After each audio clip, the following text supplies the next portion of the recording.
to respond to the city's evolving needs. Chief Myron Demkew says officer response times have gone down even as emergency calls for service have increased. Chief Demkew says the response time for Priority 1 calls is now 17.5 minutes, down from around 22 minutes.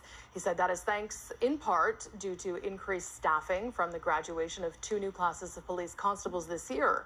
He also noted the number of auto thefts in Toronto is down 23% over the last year and said police had created a centralized unit to deal with increases in violent home invasions and carjackings. Amid soaring gun violence, the chief said 578 arrests and nearly 2,600 charges have been laid by police so far in 2024.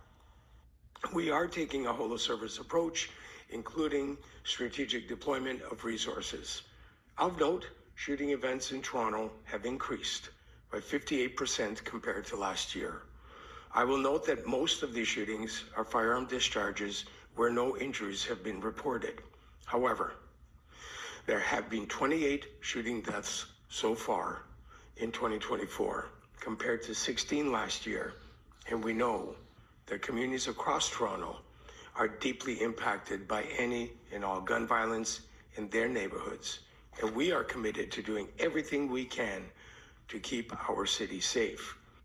Chief Demkew also said Toronto police have responded to more than 1,500 hate crime-related calls since October 7th. Those led to 130 arrests and 314 charges. Anti-Semitism continues to account for more reported hate crimes than any other category. As the Police Services Board met, a coalition of community groups called today to send their own message to the city. The organizations are calling for Toronto police to have their budget reallocated in the face of what they allege is unwarranted use of violence and other harms to the community. Among those speaking today were advocates speaking out in the wake of a police-involved shooting in Cabbagetown a week ago. Police say an officer discharged their gun in response to a man with a knife near Carlton and Parliament. The province's Special Investigations Unit is looking into the matter. Advocates say the man's name was Tylor Coore, an Afro-Indigenous man who was in mental health distress.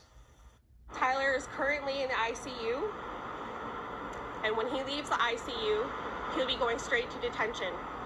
His family cannot visit Tylor.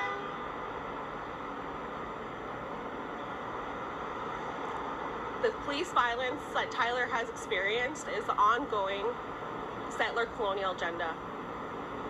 It was our CMP who took our parents away to residential schools, and it's now the Toronto police that continue to shoot down our people in the streets.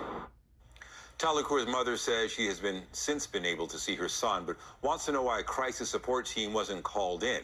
Toronto police say they can't comment while the SIU is investigating. To Queen's Park now.